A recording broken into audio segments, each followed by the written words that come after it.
I am 91 years old, and I still live alone in the same house I have lived in for over 50 years.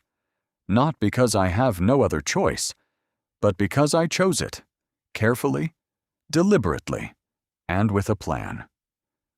If you are afraid of growing old alone, afraid that the only answer waiting for you is a nursing home, I am going to tell you exactly what I did instead.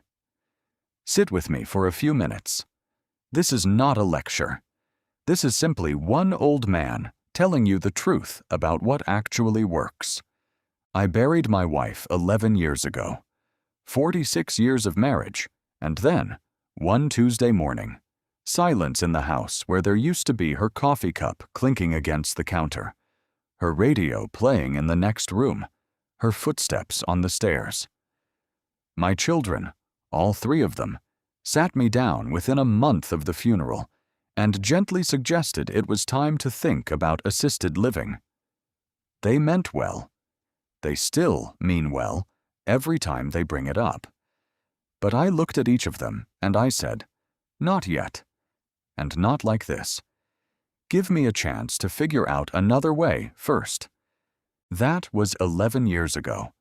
I am still here, still in my own kitchen, still sleeping in my own bed, still watering the same rose bushes my wife planted the year we bought this house. And I want you to understand something before I go any further. This was not luck. Luck did not keep me safe and independent for 11 years as a widower living alone in his 80s and now his 90s. A plan did. A series of decisions, made early and made honestly, kept me here. And I believe, with my whole heart, that most people who end up in a nursing home before they truly need one did not end up there because their bodies failed them. They ended up there because they never built the plan I am about to give you. The first thing I did, and I want you to do this before you feel afraid, not after, was I stopped pretending that pride would keep me safe. This is the hardest thing I am going to tell you, so let me say it plainly. So many people my age refuse help because accepting it feels like admitting defeat. They will not use a cane because it makes them look old. They will not wear a medical alert device because it feels like surrender. They will not ask a neighbor to check in because they do not want to be a burden. And then, one day, they fall in the bathroom at 2 in the morning, alone, and they lie there for 6, 8, 10 hours before anyone finds them. I have heard this story more times than I can count from men my age, and every single time, it did not have to happen that way. I wear a small button around my neck, right now, as I speak to you. It connects to a service that calls for help the moment I press it, day or night. Whether I have fallen, whether I am simply frightened, whether something feels wrong and I cannot explain what. It cost me less than what I used to spend on my hair appointments each month, and in exchange, it bought me something no amount of money should have to buy, but does: the ability to fall in my own home without it becoming the end of my independence. If you take nothing else from what I am telling you today, get one of these. Not someday. This week. Before you need it, not after. I think of my friend Dorothy often. God rest her. She lived 3 streets over from me, sharp as anyone I ever knew, still doing her own crossword every morning at 89. She fell reaching for a can of soup on a low shelf. Nothing dramatic, just an ordinary Tuesday afternoon. She was alone for almost a full day before her son happened to call and grew worried when she did not answer.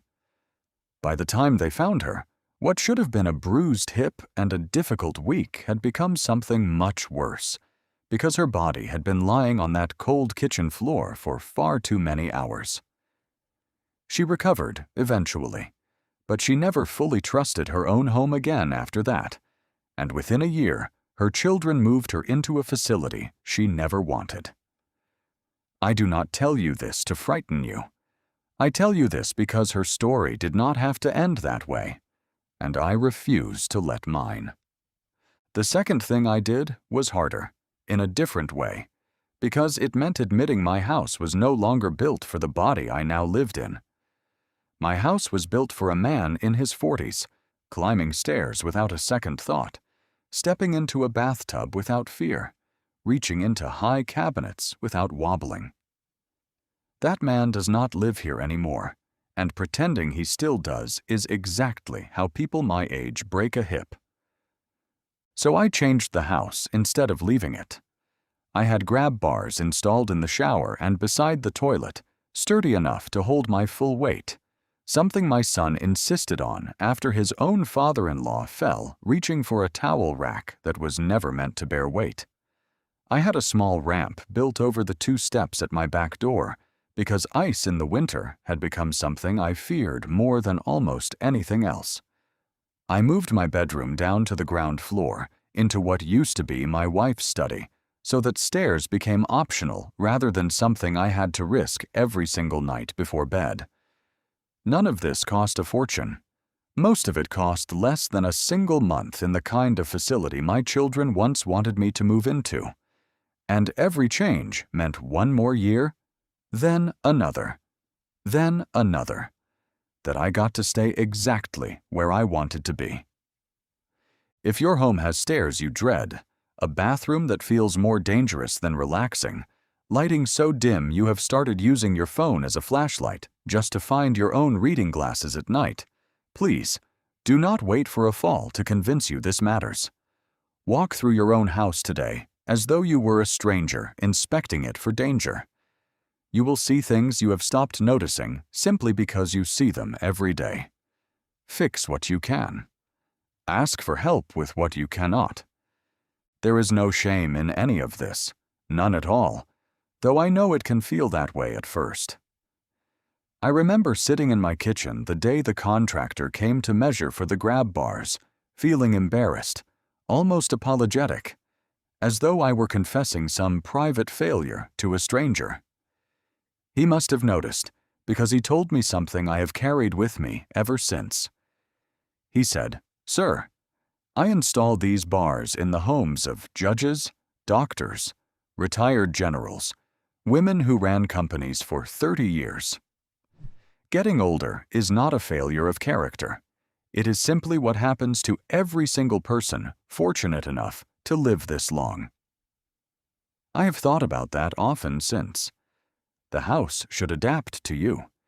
You should never have to shrink yourself to fit a house that no longer serves the life you are actually living.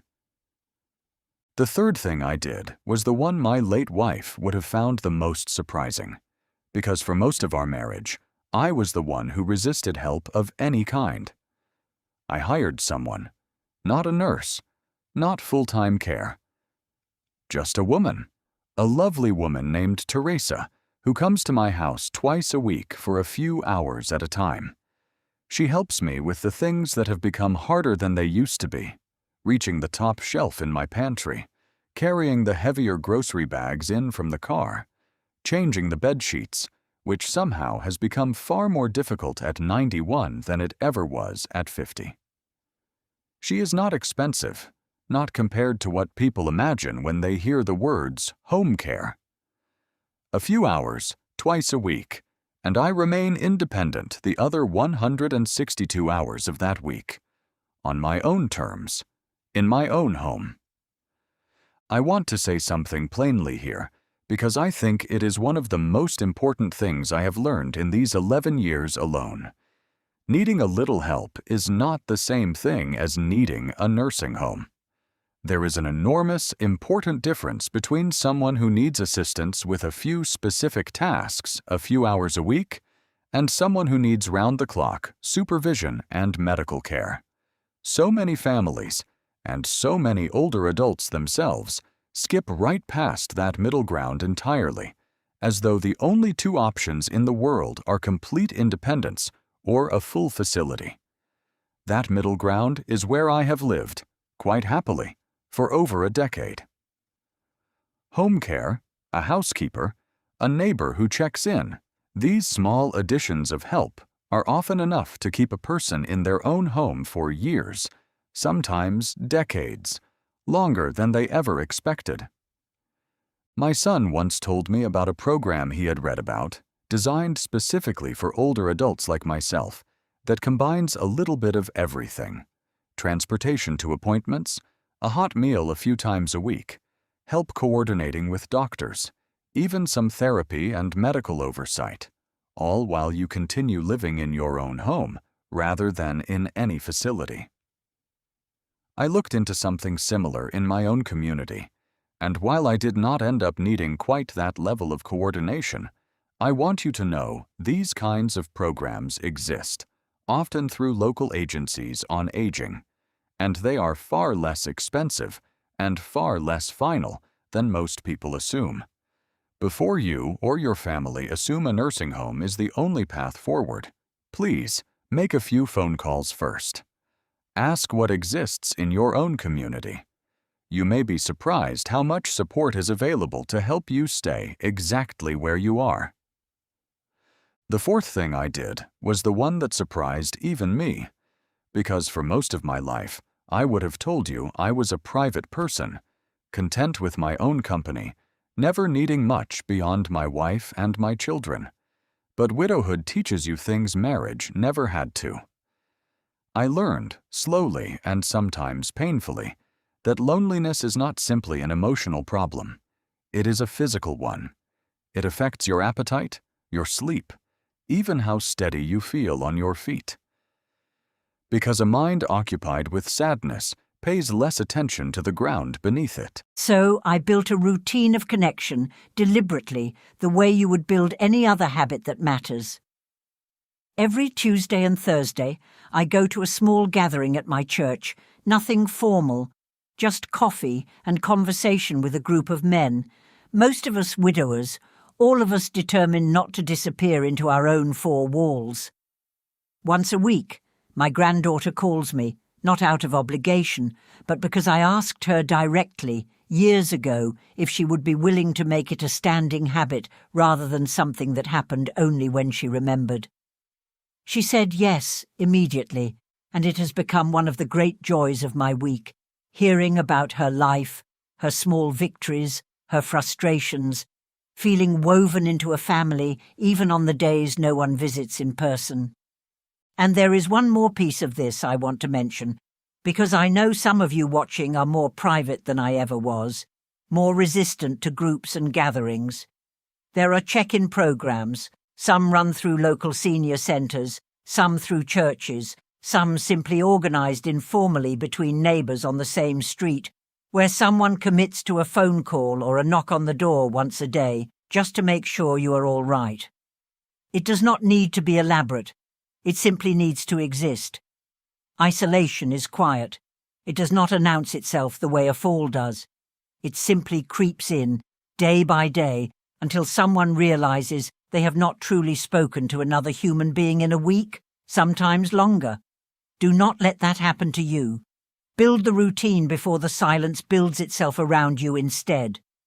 I will tell you honestly, the first year after my wife died, I nearly let that silence win. There were entire days where the only voice I heard was the one on the television, and I told myself that was enough, that I was simply tired, simply grieving, simply needing rest. It was my daughter who finally sat across from me at this very kitchen table and said, "Father, this is not rest. This is disappearing." I did not want to hear it at the time. But she was right, and naming it plainly was exactly what I needed to finally build something different. Sometimes the people who love us can see what we cannot see in ourselves, and the wisest thing we can do is let them speak that truth to us without getting defensive about it. The fifth thing I did, and perhaps the one I am proudest of, was refusing to let my life shrink down to nothing but maintenance and survival.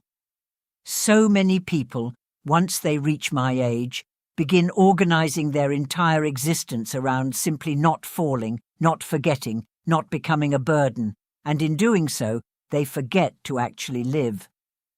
I decided early on that staying independent was not enough. I wanted to stay useful and curious, and dare I say it, a little bit joyful for as long as I possibly could, I still tend my garden every morning that the weather allows it, not because anyone needs me to, but because my hands still remember the satisfaction of dirt beneath my fingernails and the particular pride of watching something I planted actually grow. I volunteer once a week at the small library 2 streets over, reading to children on Wednesday afternoons, which I promise you does more for my spirit than almost anything else in my week. I taught myself at 87 years old how to video call my great-grandchildren on a tablet my son insisted I try, and though it took me embarrassingly long to learn, I would not trade those blurry, giggling calls with a 4-year-old for almost anything. Purpose is not a luxury reserved for the young. It is, I believe, one of the most protective things a person can hold on to as they age. The people I have known who declined the fastest, who seemed to age a decade in a single year, were almost always the ones who stopped finding reasons to get out of bed each morning beyond simple obligation. Give yourself a reason. It does not need to be large. It simply needs to be yours. My wife, in her last years, took up woodworking again, something she had not touched since we were young and raising children. She built birdhouses, dozens of them, far more than our yard or anyone else's could ever hold. My children teased her gently about it, wondering aloud what use anyone had for that many birdhouses. But I watched her in that garage every afternoon, sawdust on her shirt, humming some tune from decades ago, and I understood something even then that I only fully appreciate now. It was never truly about the birdhouses. It was about having somewhere to be, something to finish, a reason to feel useful in a season of life that so often tells people they no longer are. Find your birdhouses, whatever they may be for you. They matter more than you think. Now, I want to be honest with you, because I promised you the truth and not simply comfort. Aging in place, staying in your own home as I have, is not right for everyone, and it will not remain right for me forever either. There may come a day, and I think of this honestly without fear, when my body or my mind will require more than a button around my neck and a woman twice a week can provide. If that day comes, I hope I will have the wisdom to recognize it and the humility to accept whatever comes next without shame. There is no failure in eventually needing more care than a home alone can offer. The failure, if there is one, is refusing to plan at all and letting fear or pride make that decision for you instead of clear eyes and an honest conversation with the people who love you. I have watched neighbours make the opposite mistake too, clinging so tightly to the idea of independence that they refused every offer of help until a crisis forced the decision out of their hands entirely at the worst possible moment in the worst possible way. That is not strength. That is simply fear wearing the costume of strength. Real strength, I have come to believe at 91, looks like accepting exactly the amount of help you need, no more, no less, and revisiting that question honestly every single year, rather than pretending the answer will never change. But here is what I want you to understand. Sitting here at 91, in the house I have loved for over 50 years, that day has not come yet, not because I have been fortunate, though I have been, but because I refuse to accept fear as my only companion in growing older. I built a plan instead, a device around my neck, a home reshaped to fit the body I actually have now. A little help, a few hours a week, so that I never have to choose between independence and safety. A routine of real, consistent connection, so that loneliness never had the chance to quietly take root. And a life still filled with small, deliberate purpose, so that I am not simply surviving these years, but genuinely living them. If you are afraid right now, afraid of ending up somewhere you do not want to be, afraid of losing the home and the life you have built, I want you to hear this from someone who has walked further into old age than most of you watching. That fear does not have to become your reality. But it will not disappear on its own either. It disappears when you act, honestly, and without pride standing in your way, exactly the way I did 11 years ago in a house that suddenly felt too quiet and too big for one person alone. You do not need a nursing home simply because you are afraid. You need a plan. Build it today, while you still have the strength and the clarity to build it well. I promise you, from the other side of that fear, it is worth every bit of the effort it takes. Thank you for spending this time with me. If my story gave you something to hold on to, stay with us here at Golden Wisdom. There is so much more I want to share with you.